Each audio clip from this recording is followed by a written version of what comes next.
रिश्वत दे के पोस्टिंग लेना करप्शन है। ये तो सबसे आसान केस है साबित करने के लिए। अगर इसमें मैं गवाह हूं इस बात का कि पंजाब के अंदर डीपीओ से लेके पटवारी तक जो ट्रांसफर पोस्टिंग होती थी उसमें शेयर जाता था। इल्जाम क्या लगता है, अरबों करोड़ों रुपए पोस्टिंग ट्रांसफर के दिए गए। ठीक है।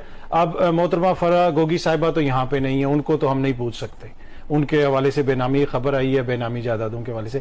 लेकिन जिनकी वो पोस्टिंग ट्रांसफर करवाते थे मुबैना तौर पे करोड़ों रुपए लेके, क्या आईने पाकिस्तान ये इजाजत देता है कि कोई अफसर करोड़ों रुपया दे के जो है वो अपनी पोस्टिंग करवा ले? अब वो अफसर किधर है? या तो पोस्टिंग करके उसको एसीआर्स का इशू बन जाएगा, वो तो फारिग हो जाएंगे। नहीं, जो लोग ये इल्जाम लगाते हैं और जो ये इंफॉर्मेशन देते हैं, वो अफसर की ट्रांसफर यूगोस्लाविया तो नहीं हुई थी ना। 5 अफसर ऐसे पकड़े इदारे जो करप्शन में, आप चेयरमैन तहरीक इंसाफ मुलविस थे, बुशरा बीबी इंफॉर्मेशन ये है कि जिन लोगों ने ये